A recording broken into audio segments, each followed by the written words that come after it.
আসসালামু আলাইকুম। সুইস্টিদি মহাবিদ্যালয়ে ভর্তিকৃত একাদশ দ্বাদশ শ্রেণীর ব্যবসা শিক্ষা শাখায় ভর্তিকৃত সকল শিক্ষার্থীদেরকে আমি আন্তরিক শুভেচ্ছা ও অভিনন্দন জানাচ্ছি। শিক্ষার্থীরা, তোমরা ইতিমধ্যে জানো যে আমরা তোমাদের বৈশ্বিক মহামারীর কারণে শুভেচ্ছা ক্লাস অংশগ্রহণ করতে পারেনি। তার ধারাবাহিকতায় তোমরা যেন পিছিয়ে না পড়ো, তাই শিক্ষা মন্ত্রণালয় কর্তৃক ও সুইস্টিদি মহাবিদ্যালয়ের সকল শিক্ষার্থীদের সহযোগিতায় আমরা সুইস্টিদি মহাবিদ্যালয়ের মাধ্যমে তোমাদের অনলাইন ক্লাসে কয়েকটি পদক্ষেপ নিয়েছি। তাদের ধারাবাহিকতায় আমরা বেশ কয়েকটা ক্লাস তোমাদেরকে অলরেডি দিয়ে দিয়েছি। তো শিক্ষার্থীরা, আশা করি তোমরা মনোযোগ সহকারে আমাদের সেই ভিডিও কন্টেন্টগুলো দেখবে এবং যদি কোনো কিছু বলার বা জানার আগ্রহ থাকে অবশ্যই তোমরা আমাদেরকে জানাবে যে স্যার আমরা বুঝতে পারছি অথবা বুঝতে পারছি না, বা আমাদের কথাগুলো যদি বুঝতে না পারো অবশ্যই তোমরা আমাদেরকে অবশ্যই সেগুলো জানাবে। তো শিক্ষার্থীরা, এবারে আমি আমার পরিচয় দিয়ে নিচ্ছি। আমি মশিউর চৌধুরী, প্রভাষক ব্যবস্থাপনা, সুইস্টিদি মহাবিদ্যালয়, দূষণ এবং মনোজ নেতৃত্ব। তো শিক্ষার্থীরা, আমি একাদশ দ্বাদশ শ্রেণীর নতুন ভর্তিকৃত ব্যবসা শিক্ষা শাখার শিক্ষার্থীদেরকে আমি ব্যবসা সংগঠন ও ব্যবস্থাপনা বিষয় নিয়ে কথা বলবো।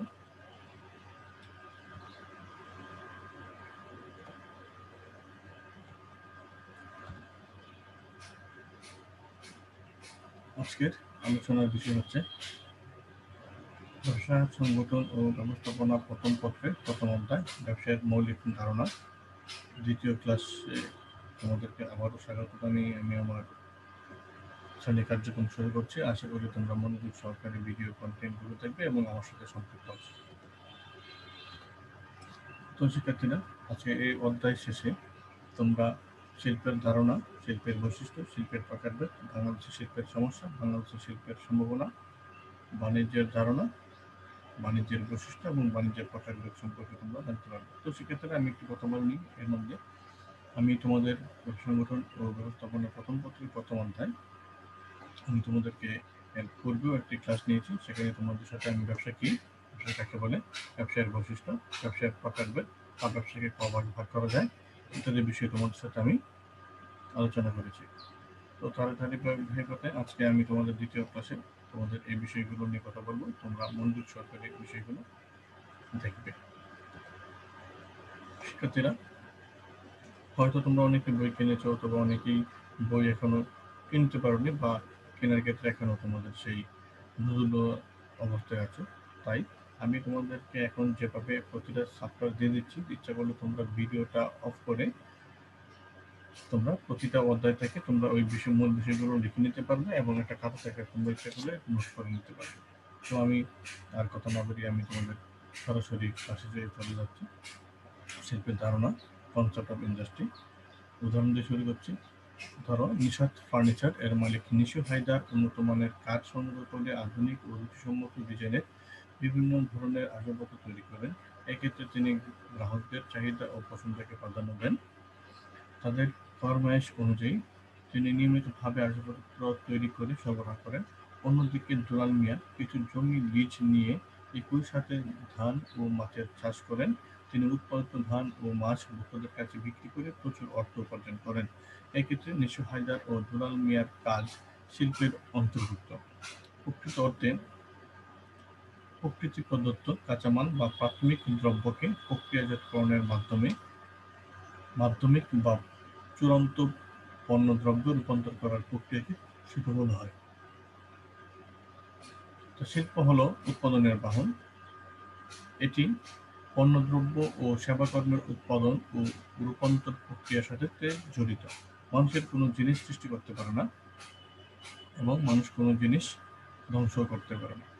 তাই মানুষ কোনো জিনিস সৃষ্টি করতে পারে না, শুধু রূপান্তর করতে পারে। প্রকৃতি প্রদত্ত সম্পদকে মানুষ ব্যবহার উপযোগী করে তোলার জন্য তাতে রূপগত পরিবর্তনের মাধ্যমে নতুন উপযোগ বা ইউটিলিটি সৃষ্টি করতে পারে। এই উপযোগ সৃষ্টির কাজকে উৎপাদন বলা হয়। তাই বলা যায় শিল্পের কাজ হল প্রাকৃতিক সম্পদ উত্তোলন, প্রক্রিয়াজাতকরণ এবং রূপগত পরিবর্তনের মাধ্যমে পণ্যদ্রব্যের নতুন উপযোগ সৃষ্টি করা।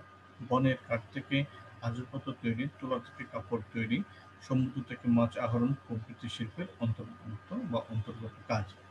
জাতীয় শিল্পনীতি 2016 শিল্প সম্পর্কে বলা হয়েছে পণ্য উৎপাদন, প্রক্রিয়াজাতকরণ, সংযোজন এবং পরবর্তীতে উৎপাদিত পণ্যের পুনঃসামঞ্জস্যকরণ ও প্রক্রিয়াকরণ সংক্রান্ত সব ধরনের ম্যানুফ্যাকচারিং প্রস্তুত করা হয়।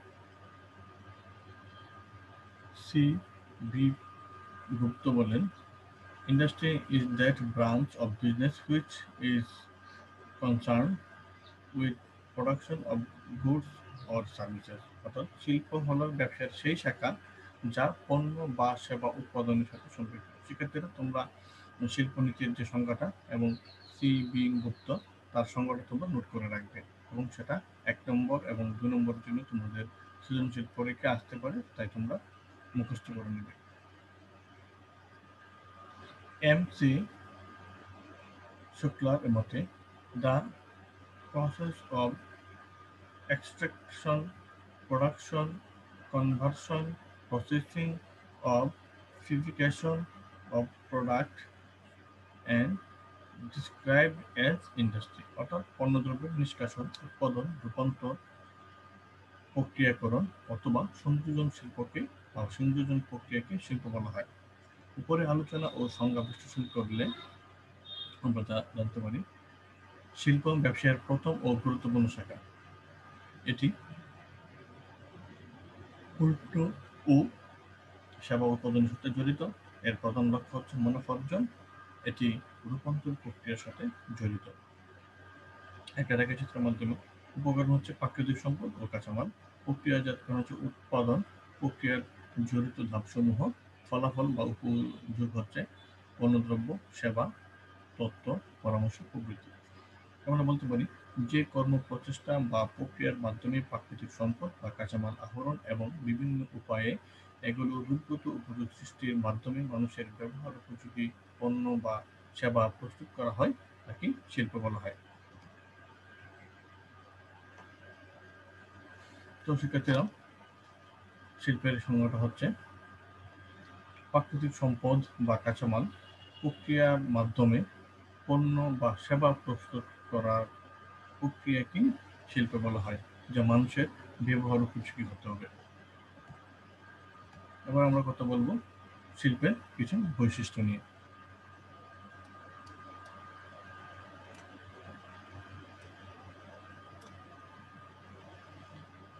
Characteristics of industry. সাধারণত প্রাকৃতিক সম্পদ ও কাঁচামালকে ব্যবহারযোগ্য পণ্যে রূপান্তর করার প্রক্রিয়াকে শিল্প বলে। শিল্পের নিজস্ব কিছু বৈশিষ্ট্য বা দিক আছে যা অন্যান্য ব্যবসায়িক কাজ থেকে সম্পূর্ণ আলাদা করা হয় বা আলাদা থাকে। নিচে শিল্পের গুরুত্বপূর্ণ কয়েকটা বৈশিষ্ট্য উল্লেখ করা হচ্ছে। প্রথম হচ্ছে কি ব্যবসায়ের শাখা। শিল্প ব্যবসায়ের প্রথম ধাপ বা শাখা হিসেবে বিবেচিত হয়। ব্যবসায়ের কাজের সূচনা হয় শিল্প সংক্রান্ত কাজের মাধ্যমে, আর শিল্পের কাজ সফলভাবে করার উপর নির্ভর করে ব্যবসায়ের সার্বিক সফলতা। মুনাফা অর্জন। কোনো কাজ সম্পাদনের বিপরীতে পাওয়া আর্থিক সুবিধা হচ্ছে মুনাফা। শিল্পের অন্যতম বৈশিষ্ট্য হলো মুনাফা অর্জনের চেষ্টা করা, তবে এক্ষেত্রে মুনাফা অর্জনে কিছুটা বিলম্ব হয়। মুনাফা অর্জনের লক্ষ্য না থাকলে অধিকাংশ ব্যবসায়ের শিল্প সংক্রান্ত কাজ বন্ধ হয়ে যেতে পারে। আর এই জায়গায় কি মুনাফা, আমরা আগে কথা বলেছি যে মুনাফা বৈধভাবে উপার্জন করতে হবে। যদি অবৈধভাবে উপার্জন করে তাহলে সেটা ব্যবসা হিসেবে গণ্য হবে না। উৎপাদনের সাথে জড়িত। ক্রেতা বা ভোক্তার অভাব পূরণের জন্য প্রয়োজনীয় দ্রব্যাদি উৎপাদন করাকে শিল্প বলে। কাঁচামাল ব্যবহার করে নতুন উপযোগ সম্পন্ন পণ্য উৎপাদন করাই শিল্পের কাজ, যেমন তুলা থেকে সুতা তৈরি, সুতা থেকে কাপড় তৈরি, কাপড় থেকে পোশাক তৈরি ইত্যাদি। রূপগত উপযোগ সৃষ্টি। কোনো জিনিসের অভাব পূরণের ক্ষমতাকে উপযোগ বলে। শিল্প প্রকৃতি থেকে প্রাপ্ত সম্পদগুলোকে রূপান্তর করে নতুন পণ্য তৈরির মাধ্যমে নতুন উপযোগ সৃষ্টি করে। যেমন শিল্পের মাধ্যমে প্রকৃতি থেকে সংগৃহীত কাঠ দিয়ে আসবাবপত্র তৈরি করে তার রূপগত পরিবর্তন সৃষ্টি করা হয়, যা মানুষের ব্যবহার উপযোগী। ঝুঁকি গ্রহণ। আর্থিক ক্ষতির আকাঙ্ক্ষাকেই বলা হবে কি ঝুঁকি। শিল্পের কাজ সম্পাদনের জন্য বিভিন্ন উপকরণের প্রয়োজন হয়। কারখানা স্থাপনের জন্য প্রয়োজনীয় জমি, কাজ সম্পাদনের জন্য শ্রম ও যন্ত্রপাতি কেনার জন্য প্রচুর অর্থের প্রয়োজন। এসব কাজে বেশি ঝুঁকি নিতে হয়। শিল্পের মাধ্যমে উৎপাদিত পণ্য ভোক্তাদের কাছে চাহিদা সৃষ্টি করতে পারে, আবার নাও হতে পারে। তাই বলা যায় শিল্পের সাথে ঝুঁকি অঙ্গাঅঙ্গিভাবে জড়িত। সৃজনশীল কাজ, মেধা ও মননশীলতা দিয়ে নতুন কিছু করাই সৃজনশীল কাজ। শিল্প সৃজনশীলতার মাধ্যমে নতুন পণ্য উৎপাদন করে। এছাড়া এটি বিদ্যমান পণ্যের মান প্রতিনিয়ত পরিমার্জন ও উন্নয়ন করে। সাধারণত উৎপাদনের ক্ষেত্রে সৃজনশীলতা দেখাতে পারলে শিল্পের উদ্দেশ্য সফল হয়। কেন্দ্রীভূত কাজ, ব্যবসার অন্যান্য কাজ সাধারণত বিভিন্ন স্থানে সংগঠিত হয়, কিন্তু শিল্পের কাজটি একটু ব্যতিক্রম। এটিকে নির্দিষ্ট স্থানে করা হয়। যেমন কারখানাতে পণ্য প্রক্রিয়াজাতকরণের কাজ সম্পাদিত হয়। তাই বলা যায় শিল্পের কাজগুলো অনেকটা সুগঠিত ও কেন্দ্রীভূত কাজ। ধরুন শিক্ষার্থীরা, যদি একটা পণ্য তৈরি করার জন্য যদি আমরা শহর থেকে গ্রামে চলে যেতে হবে, যেমন আমরা হুট করি আমাদের একটা সাবানের প্রয়োজন, আমরা ঘর থেকে বেরিয়ে যে কোনো দোকান থেকে সাবান কিনতে পারি। কিন্তু একটা সাবানের জন্য যদি আমরা নির্দিষ্ট কোম্পানি করে নিই, আমার বাজারে একটা সাবান তৈরি হবে, আমি বাজারটা বাজারে একটা সাবানের জন্য একটা শিল্প করে ফেললে হবে না। একটা নির্দিষ্ট স্থানে করতে হবে, যেখানে যাতায়াত ব্যবস্থার সুবিধা থাকবে, কাঁচামালের সুবিধা থাকবে এবং উৎপাদিত পণ্য সরাসরি সেখান থেকে বাংলাদেশের যে কোনো প্রান্তে বা ভোক্তা বা শহরের যে কোনো প্রান্তে থাকবে তাদের কাছাকাছি পৌঁছায় দেওয়া হবে। এটা হচ্ছে কি একটা গুরুত্বপূর্ণ কাজ হবে ব্যবসার ক্ষেত্রে শিল্পের। ফলাফল লাভে বিলম্ব, সাধারণত যে কোনো শিল্প গড়তে দীর্ঘ সময় ও প্রস্তুতির প্রয়োজন হয়। কাঁচামাল, শ্রমিক, যন্ত্রপাতি ও অন্যান্য আনুষঙ্গিক উপকরণ জোগাড় করতে প্রচুর সময় লাগে। পণ্যদ্রব্য বিক্রয়কে একটি পর্যায়ে নিয়ে যাওয়ার পর উৎপাদনকালে লাভের মুখ দেখে। বড় শিল্প প্রতিষ্ঠান গড়তে গেলে ফল লাভে আরও বেশি দেরি হয়ে থাকে। তাই শিল্পের ফলাফল পেতে দীর্ঘ সময় অপেক্ষা করতে হয়। সুতরাং ব্যবসার গুরুত্বপূর্ণ অংশ ও প্রথম ধাপ হিসেবে শিল্পের উপর লিখিত বেশ কিছু বৈশিষ্ট্য আছে। এসব বৈশিষ্ট্য সংবলিত কাজকেই শিল্প হিসেবে বিবেচনা করা হয়ে থাকে।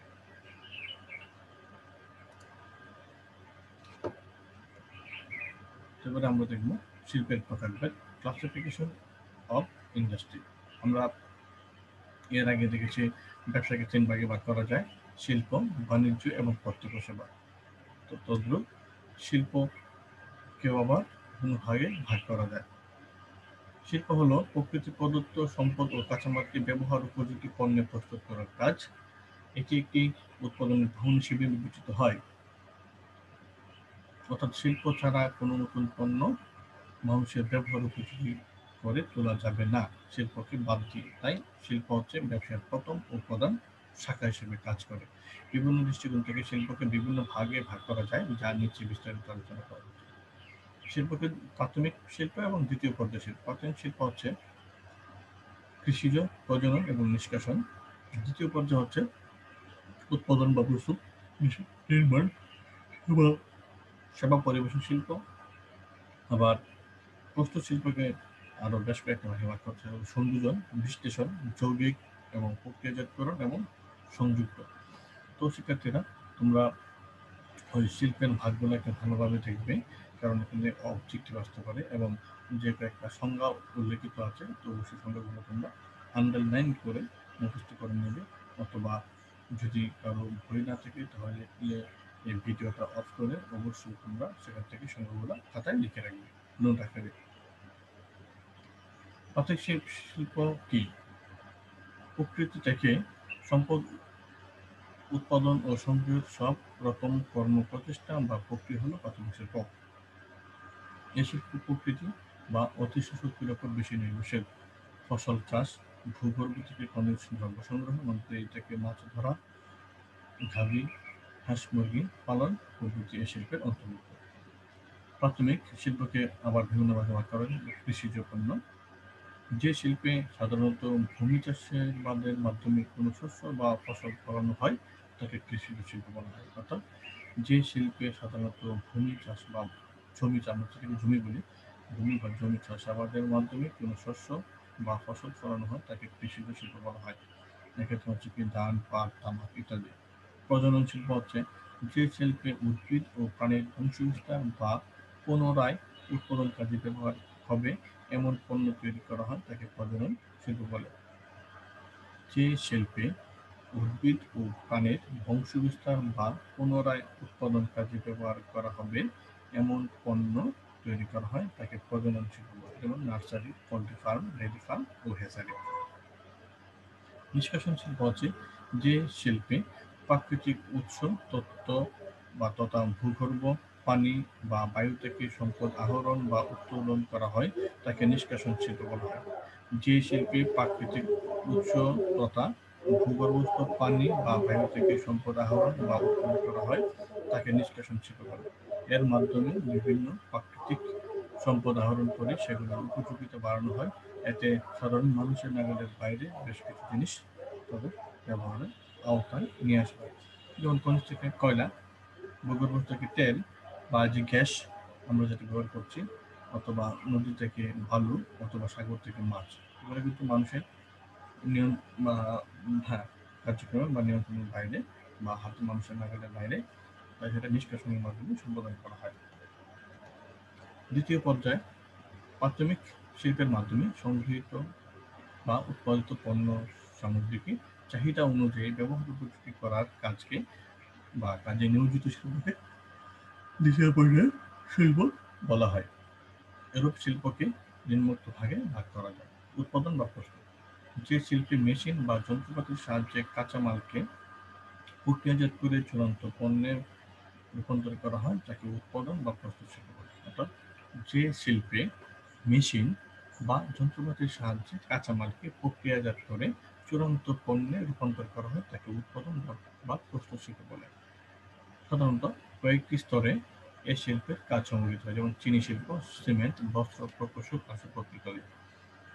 উৎপাদন শিল্পকে আবার নিম্নোক্ত ভাগে ভাগ করা যায়। উৎপাদন শিল্পকে আবার বিভিন্ন ভাগে সংযোজন, যে শিল্পে পৃথক পৃথক অংশকে একত্রে করে একটি পূর্ণাঙ্গ বা নতুন পণ্য তৈরি করা হয় তাকে সংযোজন শিল্প বলে। যেমন মোটর গাড়ি, লঞ্চ, স্টিমার, উড়োজাহাজ, সাইকেল, রেডিও, টেলিভিশন, ঘড়ি, মোবাইল ইত্যাদি। বিশ্লেষণ শিল্প হচ্ছে যে প্রক্রিয়ায় একটি দ্রব্যকে বা অর্থাৎ কাঁচামালকে বিশ্লেষণ করে পৃথকীকরণ প্রক্রিয়ায় একাধিক ভিন্ন ভিন্ন বৈশিষ্ট্যের দ্রব্য প্রস্তুত করা হয় তাকে বিশ্লেষণ শিল্প বলে। যেমন অদূষিত খনিজ তেল থেকে বিভিন্ন দ্রব্য অর্থাৎ কেরোসিন, ডিজেল, পেট্রোল, অকটেন বিশ্লেষণ বা পরিশোধন করে ব্যবহার উপযোগী করা হয়। খনিজ কয়লা থেকে ন্যাফথলিন, আলকাত্রা প্রভৃতি তৈরি করা হয়। যৌগিক বা সংযোজন শিল্প হচ্ছে কয়েকটি পৃথক পদার্থকে একত্র বা সংযুক্ত করে সেগুলোর সংমিশ্রণে নতুন কোনো দ্রব্য তৈরি করার প্রক্রিয়াকে যৌগিক শিল্প বলে। যৌগিক শিল্পের উপকরণগুলো কৃত্রিম বা রাসায়নিক প্রক্রিয়ায় উৎপাদিত হয়, যেমন চর্বি বা তেলের সাথে ক্ষারের সংযোজনে সাবান তৈরি হয়, সোডিয়াম ও ক্লোরিন মিশিয়ে লবণ তৈরি হয়, একইভাবে সিমেন্ট তৈরি, সার উৎপাদন প্রভৃতি হচ্ছে কি যৌগিক শিল্পের উদাহরণ। প্রক্রিয়াজাতকরণ শিল্প, যে শিল্পে একাধিক স্তর বা প্রক্রিয়া ব্যবহার করে কোনো একটি পূর্ণাঙ্গ দ্রব্য তৈরি করা হয় তাকে প্রক্রিয়াজাত শিল্প বলে। যেমন তুলা থেকে সুতা, সুতা থেকে কাপড়, কাপড় থেকে পোশাক তৈরি, একইভাবে পাট থেকে সুতলি, সুতো থেকে চট, চট থেকে ব্যাগ বা বস্তা তৈরি প্রভৃতি হচ্ছে কি শিল্পের উদাহরণ। সমন্বিত শিল্প, যে শিল্পে একই সাথে পৃথক পৃথক পণ্য উৎপাদন করা হয় তাকে সমন্বিত শিল্প বলে। যেমন লৌহ ও ইস্পাত, এখানে একই শিল্পে লৌহ বা ইস্পাত তৈরি হয়। নির্মাণ শিল্প, অবকাঠামোগত উন্নয়ন বা কোনো স্থাপনা তৈরির কাজে নিয়োজিত শিল্পকে নির্মাণ শিল্প বলে। যেমন দালান কোটা, ফ্লাইওভার, সেতু ও ভাল্ব নির্মাণ, খাল খনন, রাস্তাঘাট উন্নয়ন প্রভৃতি। এতে উৎপাদিত বা তৈরিকৃত বিষয় সাধারণত স্থায়ী প্রকৃতির উপর হস্তান্তরযোগ্যভাবে গড়ে ওঠে। সেবা পরিবেশক, মানুষের জীবন সহজ, সুন্দর ও আরামদায়ক করার জন্য নিয়োজিত প্রতিষ্ঠানকে সেবা পরিবেশক শিল্প বলে, যেমন গ্যাস, বিদ্যুৎ উৎপাদন ও বিতরণ, পানি সরবরাহ, চলচ্চিত্র পর্যটন কেন্দ্র পরিচালনা, ক্লিনিক, হাসপাতাল, প্রকাশনা শিল্প ইত্যাদি বিভিন্ন ধরনের সেবাদানকারী প্রতিষ্ঠান আমাদের বাংলাদেশে রয়েছে। তাই শিল্প বিভিন্নভাবে উৎপাদনের বাহন হিসেবে কাজ করে।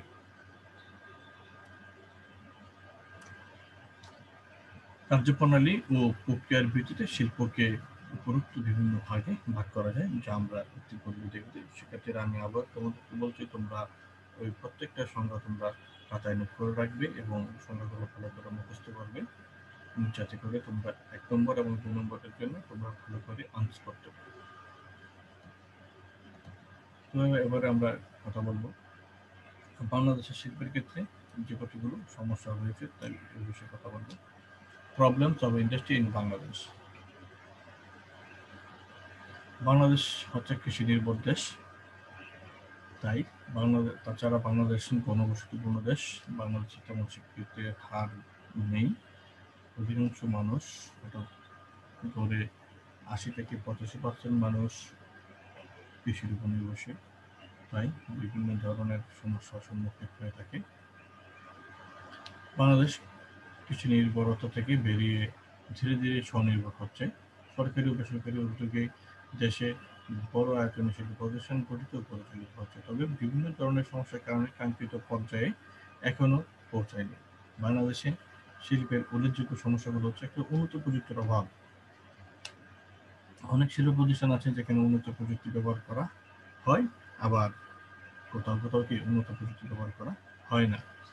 ফলে বিদেশিদের সাথে প্রতিযোগিতা করার মতো আমাদের মানসম্মত পণ্য উৎপাদন করা সম্ভব হচ্ছে না। এছাড়া ব্যবসা পরিচালনা করার ক্ষেত্রে, পণ্যদ্রব্য উৎপাদন করার ক্ষেত্রে বিভিন্ন কৌশল বা পদ্ধতিও কি এতটা উন্নত নয় বাংলাদেশের প্রেক্ষাপটে। অদক্ষ ব্যবস্থাপনা। দক্ষ ব্যবস্থাপনাকে আধুনিক প্রযুক্তি প্রতিযোগিতামূলক ব্যবসার লক্ষ্য অর্জনের প্রধান উপায় বলে মনে করা হলেও বাংলাদেশে ব্যবসায়ের ক্ষেত্রে এখনো অদক্ষ ব্যবস্থাপনা বিরাজমান। ফলে ব্যবসায়ীকে সফল হতে হলে এ বিষয়ে অনেক অনেক ধারণা বা জ্ঞানের অর্জন করা জরুরি। কিন্তু বাংলাদেশে এখনো অনেক কিছু ক্ষেত্রে শিল্প সংক্রান্ত সব কাজে মানুষ দক্ষ নয়। কিভাবে একটা প্রতিষ্ঠান পরিচালনা করবে, কিভাবে মেশিনের ব্যবহার হবে ইত্যাদি এখনো মানুষ জানে না। এখনো অনেক মানুষ কি পিছিয়ে আছে এই বিষয়ে। মূলধন জনিত সমস্যা। ছোট বড় যে কোনো সব ব্যবসায়ী প্রয়োজন মতো মূলধনের সংস্থান করা না গেলে বা না হলে কাঙ্ক্ষিত ফল অর্জন করা সম্ভব হয় না। বাংলাদেশের আর্থিক প্রতিষ্ঠানগুলো উদ্যোক্তাদের চাহিদা মতো অনেক সময় ঋণ দিতে পারছে না বা পারে না। ফলে ব্যবসায়ীরা মূলধন সংকটে ভোগেন। তাই বাংলাদেশের ক্ষেত্রে কি শিল্পের একটা সমস্যা থেকেই যায়। দক্ষ উদ্যোক্তার অভাব। দেশের সব পর্যায়ে দক্ষ যোগ্য উদ্যোক্তা বা সংগঠকের অভাব আছে। অথচ উদ্যোক্তা হলেন ব্যবসায়ীর নেতা। উদ্যোক্তা শ্রেণী গড়ে না ওঠায় এদেশে বিভিন্ন ক্ষেত্রে যথেষ্ট সম্ভাবনা থাকলে ব্যবসা সংগঠনগুলো সেগুলো কাজে লাগাতে পারছে না। ঝুঁকি গ্রহণের কেমন নিশ্চয়তা আছে বা অনীহা। অধিকাংশ মানুষের যে আমি কেন ঝুঁকি নিতে যাবো, আমার প্রয়োজন নেই, এরকম যাদের আছে। তো এই ক্ষেত্রে কিন্তু কি মানুষ ব্যবসায়িক প্রতিষ্ঠান করতে রাজি হয় না বা আগ্রহ হারিয়ে ফেলে। আর্থিক ক্ষতির আকাঙ্ক্ষাই হলো ঝুঁকি। শিল্প স্থাপন ও পরিচালনা অনেক ঝুঁকিপূর্ণ কাজ। অসতর্ক বা অদক্ষতার কারণে লোকসানের আকাঙ্ক্ষা থাকে। এ কারণে সহজে কেউ শিল্প স্থাপনে এগিয়ে আসে না। কাঁচামালের অভাব। পণ্য উৎপাদনের মৌলিক উপাদানকে কাঁচামাল বলা হয়। কাঁচামাল কাকে বলে? পণ্য উৎপাদনের মৌলিক উপাদানকে কাঁচামাল বলা হয়। বাংলাদেশের শিল্প প্রতিষ্ঠানের প্রয়োজনীয় কাঁচামাল বেশিরভাগই আমদানি করতে হয়। যেমন গার্মেন্টস শিল্পের ক্ষেত্রে বাংলাদেশের বিশ্বের প্রধান তুলা আমদানিকারক দেশ। এই শিল্পের অন্যান্য উপকরণের বেশিরভাগই আমদানি করতে হয়। তাই দেখা যায় কাঁচামালের অভাব বাংলাদেশের শিল্পের জন্য একটা বড় ধরনের সমস্যা। রাজনৈতিক অবস্থা। দেশের শিল্প বাণিজ্য রাজনৈতিক অবস্থার দ্বারা প্রভাবিত হয়ে থাকে। রাজনৈতিক অস্থিরতা বা অস্থিতিশীলতা, সরকারের নীতির বারবার পরিবর্তন, শ্রম অসন্তোষ, অর্থাৎ শ্রমিককে ন্যায্য মূল্য দেওয়া হয় না, ধর্মঘট অর্থাৎ নিয়োজিত কর্মীরা তাদের পরিবেশ সম্পর্কে বা তাদের চাকরির নিরাপত্তা সম্পর্কে বিভিন্ন ধরনের সমস্যা যখন পড়ে তখন তারা ধর্মঘট ডাকে। প্রভৃতি দেশের ব্যবসায়িক কার্যক্রমে বাধার সৃষ্টি হয়, ফলে দেশি বিদেশি বিনিয়োগকারীরা উৎসাহ হারিয়ে ফেলেন। বাংলাদেশে এই অবস্থা ধীরে ধীরে উন্নত হচ্ছে, তবে অতীত অবস্থা থেকে বেরিয়ে আসতে সময় লাগছে। আমলাতান্ত্রিক জটিলতা: সরকারি কর্মকর্তা দ্বারা পরিচালিত শাসন ব্যবস্থাকে আমলাতন্ত্র বলা হয়। শিল্প প্রতিষ্ঠান গঠন ও পরিচালনায় সরকারের বিভিন্ন কর্তৃপক্ষের অনুমোদন ও সহায়তা নিতে হয়। অনেক ক্ষেত্রে আমলাতান্ত্রিক জটিলতার কারণে এসব কাজ সঠিকভাবে করা কঠিন হয়ে যায়। সুতরাং উন্নত দেশগুলো শিল্পে উন্নতির মাধ্যমেই তাদের জাতীয় উন্নয়ন নিশ্চিত করেছে, তবে উপযুক্ত সমস্যাগুলোর কারণে বাংলাদেশ এখনো শিল্পক্ষেত্রে তাদের কাঙ্ক্ষিত লক্ষ্যে পৌঁছানো সম্ভব হয়নি। বাংলাদেশের শিল্পের সম্ভাবনা: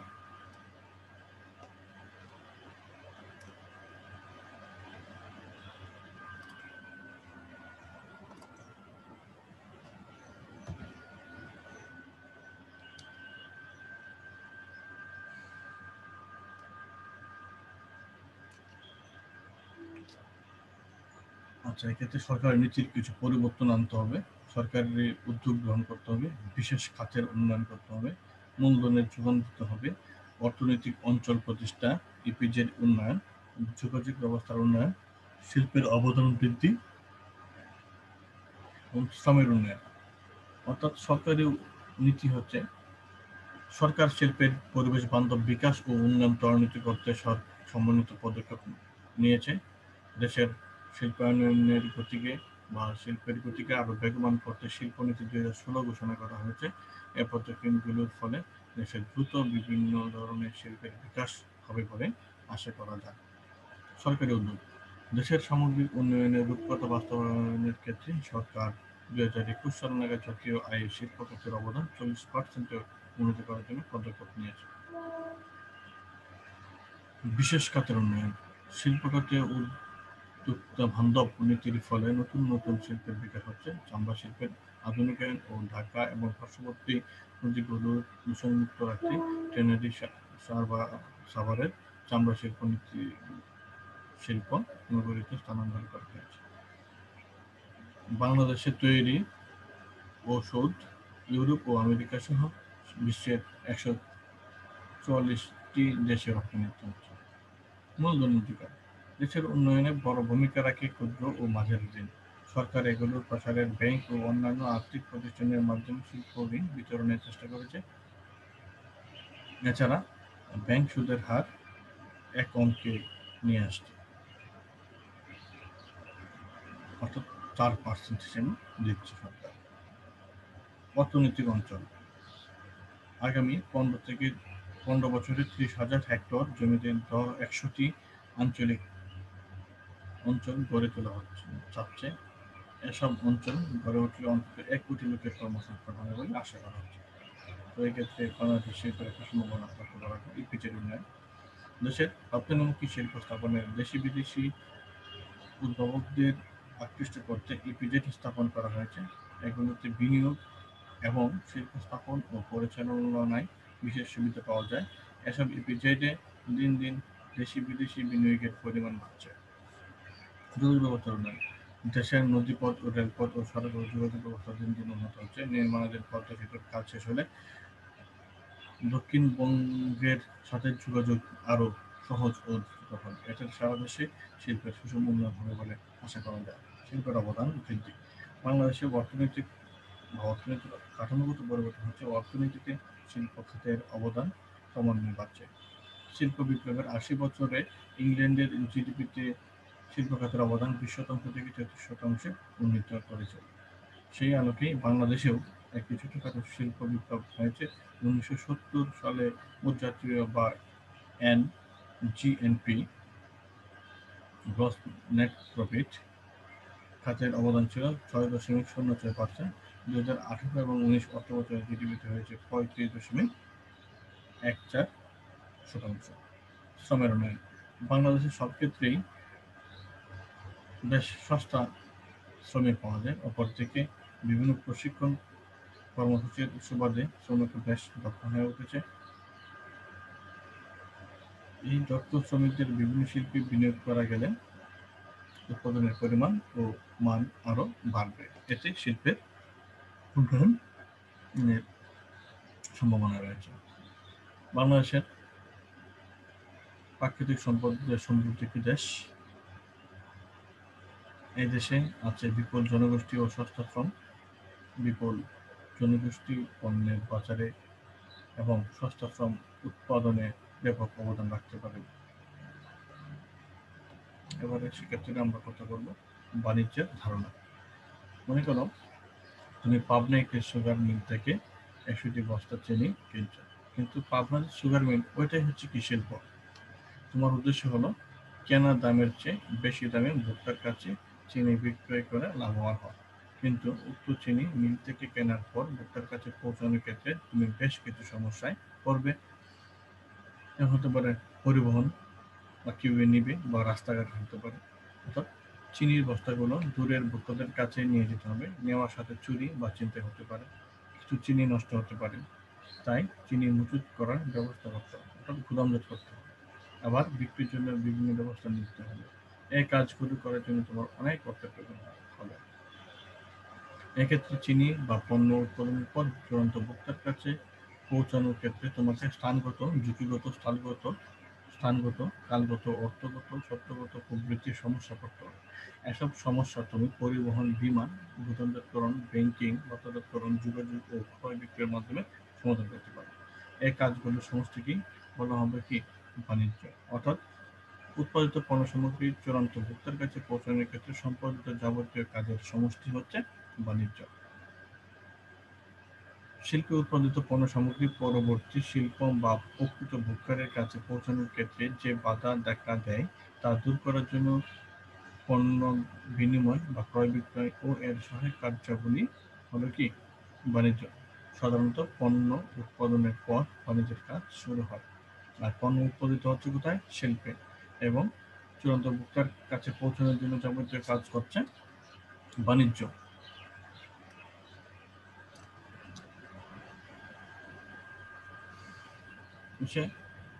এক্ষেত্রে আবার কৃষকের কাছে কাজ থেকে ফসল সংগ্রহ করে শিল্পে বা কারখানার মালিকের কাছে পরবর্তী উৎপাদনের জন্য সরবরাহ করাও হচ্ছে কি বাণিজ্যের কাজ। দিল্লি বিশ্ববিদ্যালয়ের প্রফেসর এম.সি. শুক্লা বলেন, "The process of buying and selling and all those activities which facilitate trades such as storing, guiding, packing, financing, insuring and transporting are called commerce." অর্থাৎ পণ্য দ্রব্য ক্রয় বিক্রয়ের প্রক্রিয়া এবং এর সাথে জড়িত অন্যান্য কাজ যেমন গুদামজাতকরণ, শ্রেণীবদ্ধকরণ, মজুতকরণ, অর্থায়ন, বীমাকরণ ও পরিবহন যা পণ্য বিনিময়কে সহজ করে তাকে বাণিজ্য বলে। উপরোক্ত সংজ্ঞা থেকে একটু আমরা বুঝতে পারি বাণিজ্য ব্যবসার গুরুত্বপূর্ণ দ্বিতীয় কাজ। এতে মুনাফা অর্জন হয়ে থাকে। এটি উৎপাদক ও ভোক্তার মধ্যে একটা সেতুবন্ধন তৈরি করে। এটি উৎপাদকের কাছ থেকে চূড়ান্ত ভোক্তার কাছে পণ্যদ্রব্য বা সেবা পৌঁছানো সংক্রান্ত কাজ। এটি পণ্য বা সেবা ভোক্তার কাছে পৌঁছানো সংক্রান্ত বিভিন্ন বাধা দূর করে। তাই পণ্য সামগ্রী বা সেবা ভোক্তার কাছে পৌঁছানোর ক্ষেত্রে যেসব বাধা বা প্রতিবন্ধকতা আসে সেগুলো দূর করার জন্য যাবতীয় কাজের সমষ্টি হচ্ছে বাণিজ্য। এবার আমরা বাণিজ্যের বৈশিষ্ট্য নিয়ে কথা বলব।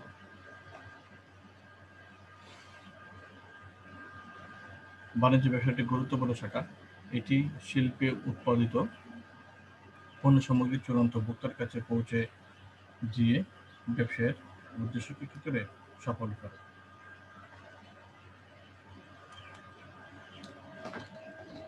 নিচে এর বৈশিষ্ট্যগুলো উল্লেখ করা হয়। ব্যবসায়ের শাখা। শিল্পের মতো বাণিজ্য ব্যবসা একটা গুরুত্বপূর্ণ শাখা। শিল্পের কার্যক্রম শেষ হওয়ার পরই বাণিজ্যের কাজ শুরু। শিল্পে পণ্য উৎপাদন করে আর উৎপাদিত পণ্য বাণিজ্যের মাধ্যমে কি হয় বন্টন কাজ বা চূড়ান্ত ভোক্তার কাছে পৌঁছানোর কাজ শুরু হয়ে যায়। বাণিজ্যের কাজ সঠিকভাবে করা ছাড়া শিল্পে উৎপাদিত পণ্য চূড়ান্ত ভোক্তার কাছে পৌঁছানো সম্ভব নয়। মুনাফা অর্জন। ব্যবসায়ের মূল উদ্দেশ্য বৈধভাবে পণ্য উৎপাদন এবং তা বিক্রয়ের মাধ্যমে মুনাফা অর্জন করা। এর গুরুত্বপূর্ণ শাখা হিসেবে বাণিজ্যেরও উদ্দেশ্য মুনাফা অর্জন। এ কারণে মানুষ ঝুঁকি নিয়ে বাণিজ্যের কাজ করে। বিভিন্ন উপযোগ সৃষ্টি। বাণিজ্যের মাধ্যমে বিভিন্ন ধরনের উপযোগ সৃষ্টি করা হয়। এক্ষেত্রে পরিবহনের মাধ্যমে স্থানগত, বিতরণের মাধ্যমে সময়গত এবং বীমার মাধ্যমে ঝুঁকিগত, ব্যাংকিং এর মাধ্যমে অর্থগত এবং যোগাযোগের মাধ্যমে তথ্যগত সংক্রান্ত তথ্য সংক্রান্ত উপযোগ সৃষ্টি করা হয়। চলতি মূলধনের আধিক্য। বাণিজ্যের প্রধান কাজ হল শিল্পে উৎপাদিত পণ্য সামগ্রী ক্রেতা ও চূড়ান্ত ভোক্তার কাছে পৌঁছানো। এজন্য এতে চলতি মূলধন বেশি প্রয়োজন হয়। উৎপাদিত পণ্য সামগ্রী সময়ের ব্যবধানে বিক্রি করে আবার নগদ অর্থে ফিরে আসে। এভাবে কেনা-বেচা যত বেশি হয়, মুনাফার সম্ভাবনাও তত বেশি থাকে। তাই বাণিজ্যে বিনিয়োগের জন্য চলতি মূলধনই মুখ্য। চাহিদা ও যোগানের সমন্বয়। বাণিজ্যের মাধ্যমে চাহিদা ও যোগানের মাঝে সমন্বয় করা হয়। এর মাধ্যমে পণ্য আমদানিকারক ও উৎপাদনকারীর কাছ থেকে সংগ্রহ করা হয়। এরপর চাহিদা অনুযায়ী তা সরবরাহ করে ভোক্তাদের অভাব পূরণ করা হয়। এর পরিধি কেমন? শিল্পের মাধ্যমে পণ্য একটি নির্দিষ্ট স্থানে উৎপাদিত হয়, কিন্তু উক্ত পণ্য বিক্রি বা এর ব্যবহার এর মাধ্যমে বিভিন্ন স্থানে কাজ যে সম্পাদিত হয় সেটা হচ্ছে বাণিজ্য। এমনকি এক্ষেত্রে বিশেষ শেষে এমনকি সেটার পরিধি গিয়ে সারা বিশ্বব্যাপী। যেমন অ্যাপেক্স এর জুতা উৎপাদিত হয় ঢাকায়, কিন্তু বিক্রি হয় বাংলাদেশ সহ বিশ্বের বিভিন্ন দেশে। এভাবে বাণিজ্যের আওতা অত্যন্ত ব্যাপক ও তা বিশ্বব্যাপী বিস্তৃত। ব্যবসার শাখা হিসেবে বাণিজ্যে বিভিন্ন ধরনের বৈশিষ্ট্য বিদ্যমান। উপরোক্ত বৈশিষ্ট্যের উপস্থিতির কারণে বাণিজ্যকে ব্যবসায়ের একটি স্বতন্ত্র শাখা হিসেবে গুরুত্ব দেওয়া হয়। আমরা এবার কথা বলবো বাণিজ্যের প্রকার, ক্লাসিফিকেশন অফ কমার্স। কমার্সকে আমরা দুভাগে ভাগ করতে পারি, অর্থাৎ বাণিজ্যকে আমরা কি দুভাগে ভাগ করতে পারি। ব্যবসায়ের অন্যতম প্রধান শাখা হিসেবে বাণিজ্য শিল্পে উৎপাদিত পণ্য এবং সেবা বিনিময়ের মতো গুরুত্বপূর্ণ কাজ সম্পন্ন করে। বিনিময়ের এই কাজটি আধুনিক বিশ্বে ব্যাপকতা লাভ করেছে। পণ্য উৎপাদন করা হচ্ছে পৃথিবীর এক প্রান্তে, ব্যবহার হচ্ছে অন্য প্রান্তে।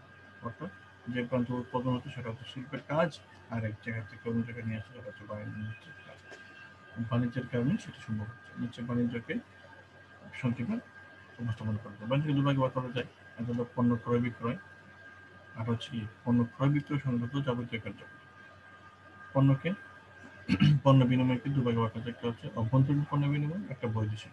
আর পণ্য বিনিময় শাখা হচ্ছে ব্যাংকিং, বীমা, পরিবহন, বিনোদনজাতকরণ, আবার বাজারজাতকরণ, প্রসার এবং যোগাযোগ। আবার অভ্যন্তরীণ পণ্য বিনিময়কে দুই ভাগে ভাগ করা, একটা পাইকারি, একটা খুচরা। আর বৈদেশিককে আবার চার ভাগে ভাগ করা যায়। তো আমদানি রপ্তানি, পণ্য রপ্তানি এবং কন্ট্রাফো। ট্রেড বা বাণিজ্য হচ্ছে মুনাফা অর্জনের লক্ষ্যে পণ্য সামগ্রী কেনা বেচা করাকে পণ্য বিনিময় বা ট্রেড। উৎপাদনকারী ও ভোক্তাদের মধ্যে সত্য, মালিকানা বা ব্যক্তিগত বাধা দূর করার উদ্দেশ্য হচ্ছে এর মূল উদ্দেশ্য। উৎপাদনকারীর কাছ থেকে পণ্য ভোক্তাদের কাছে পৌঁছানোর ক্ষেত্রে একাধিকবার কেনা-বেচার প্রয়োজন হতে পারে, যার সবই বাণিজ্যের আওতাধীন। নিচে ট্রেড বা পণ্য বিনিময়ের আওতাভুক্ত বিষয়গুলো আলোচনা করা হচ্ছে। অভ্যন্তরীণ পণ্য বিনিময়। মুনাফা অর্জনের লক্ষ্যে দেশের ভৌগোলিক সীমানার মধ্যে যে কেনা-বেচা হয় তাকে বলা হবে কি অভ্যন্তরীণ পণ্য বিনিময়। এক্ষেত্রে ক্রেতা-ভোক্তা ও বিক্রেতা একই দেশের হয়ে থাকে। এটাকে আবার দুভাগে ভাগ করা যায়, একটা হচ্ছে পাইকারি আর একটা হচ্ছে খুচরা। উৎপাদনকারী বা আমদানিকারকের কাছ থেকে বেশি পরিমাণে পণ্য সামগ্রী কিনে তা খুচরা ব্যবসায়ীর কাছে বিক্রি করাকেই পাইকারি পণ্য বিনিময় বলা হয়। অর্থাৎ উৎপাদনকারী বা আমদানিকারকের কাছ থেকে বেশি পরিমাণে পণ্য সামগ্রী কিনে তা খুচরা ব্যবসায়ীর কাছে বিক্রি করাকেই পাইকারি পণ্য বলা হয়। খুচরা পণ্য বিনিময় হচ্ছে পাইকার বা আমদানিকারকের কাছ থেকে পণ্য সামগ্রী কিনে চাহিদা অনুযায়ী চূড়ান্ত ভোক্তাদের কাছে বিক্রি করা হলে তাকে খুচরা পণ্য বিনিময় বলা হয়। একটা হচ্ছে শিল্প থেকে সংগ্রহ করে আনবে, সেটা হচ্ছে কি পাইকারি। আর পাইকারির কাছ থেকে আমদানি করা রপ্তানিকারকের কাছ থেকে যখন কিনে নিয়ে আসবে, পাইকারের কাছ থেকে কিনে নিয়ে আসবে, তখন সেটা যাবে কি খুচরা। আবার বৈদেশিক পণ্য বিনিময়। দুটি ভিন্ন দেশের মধ্যে, অর্থাৎ কোনো স্বাধীন দেশের ব্যবসায়ীদের সাথে অন্য দেশের ব্যবসায়ীদের যে পণ্য কেনাবেচা করা করা হয় তাকে বৈদেশিক পণ্য বিনিময়। এক্ষেত্রে ক্রেতা ও বিক্রেতা দুজনেই ভিন্ন দেশের অধিবাসী হয়ে থাকেন। বৈদেশিক পণ্য বিনিময়কে আবার বিভিন্ন ভাগে ভাগ করা যায়। একটা হচ্ছে আমদানি, রপ্তানি, পুনরপ্তানি এবং অন্ত্রকোট। আমদানি হচ্ছে বিক্রির উদ্দেশ্যে বিদেশ থেকে পণ্য সামগ্রী কিনে নিজ দেশে আনাকে আমদানি বলা হয়। যেমন দেখো, আমাদের দেশে কিন্তু মোবাইল ফোন, ফ্রিজ ইত্যাদি কি তৈরি হয় না, বিভিন্ন দেশ থেকে আনা হয়, এনে আমরা কি কিনে নিচ্ছি, সেটা হচ্ছে কি আমদানি। রপ্তানি হচ্ছে বৈদেশিক বিদেশি কোনো ব্যবসায়ী বা প্রতিষ্ঠানের কাছে পণ্য বিক্রি করাকে রপ্তানি বলে। আমাদের দেশে যেগুলো পণ্য আছে সেগুলো বাইরে পাঠানো, সেটা হচ্ছে কি রপ্তানি। অর্থাৎ বিক্রির উদ্দেশ্যে পণ্য সামগ্রী বিদেশে পাঠানোকে রপ্তানি, যেমন চিংড়ি মাছ, ইলিশ মাছ ইত্যাদি। পুনঃরপ্তানি আমদানিকৃত পণ্য পুনঃপ্রক্রিয়াকরণের মাধ্যমে গুণগত মান বা আকৃতির যেকোনো একটি অথবা দুটিরই পরিবর্তন করে রপ্তানি করাকে পুনঃরপ্তানি বলা হয়। এ অবস্থায় তিনটি দেশের মধ্যে বাণিজ্যের কাজ সংঘটিত হয়ে থাকে। প্রথমে এক দেশ থেকে পণ্য আমদানি করে নিজ দেশে আনা হয়, পরে তা আবার তৃতীয় কোনো দেশের জন্য রপ্তানি করা হয়। এক্ষেত্রে আমদানি রপ্তানির মূল্য কমপক্ষে 10% মূল্য যোগ করে রপ্তানি করতে হয়। অন্তত আমদানিকৃত পণ্যের গুণগত মান, পরিমাণ ও আকৃতির কোনো পরিবর্তন না করে তৃতীয় কোনো দেশের কাছে রপ্তানি করা হলে তাকে অন্তর্ভুক্ত বাণিজ্য বলা হয়। এক্ষেত্রে সংযোজনকৃত পণ্য মূল্য 5% এর বেশি হবে না এবং পণ্যদ্রব্য বন্দর সীমানার বাইরে আনা যাবে না।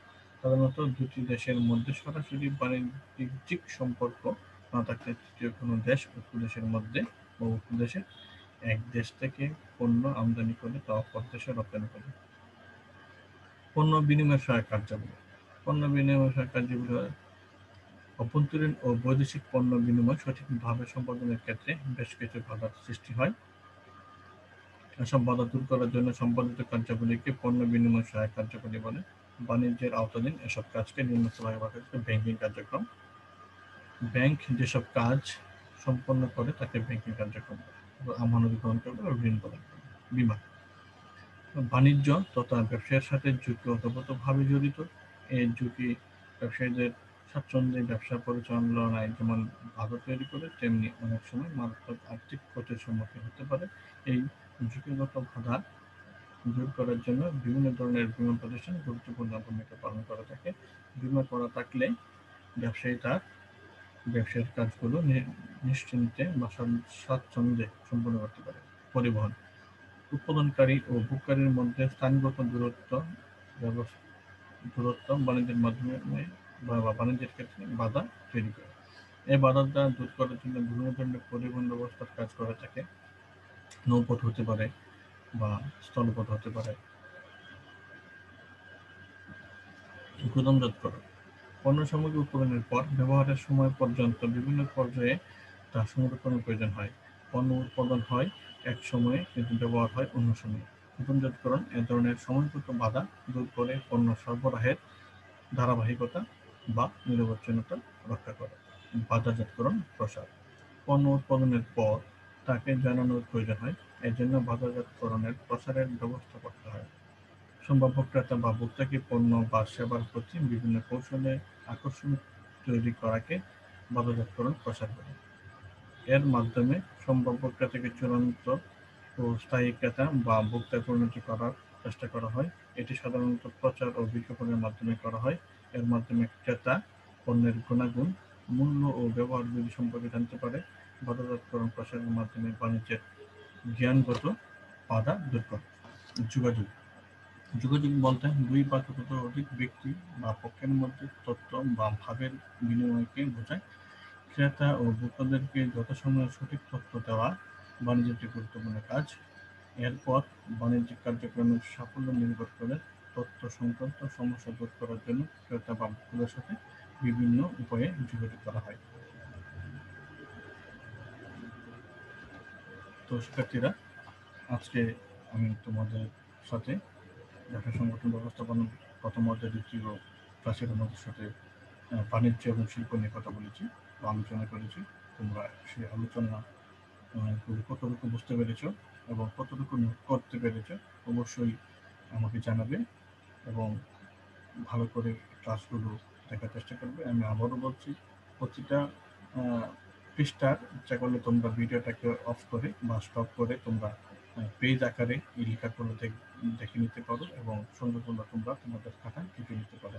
সেই আশা ব্যক্ত করি আমি তোমাদের আজকে ক্লাসের বিদায় নিচ্ছি। ধন্যবাদ সবাইকে। আসসালামু আলাইকুম।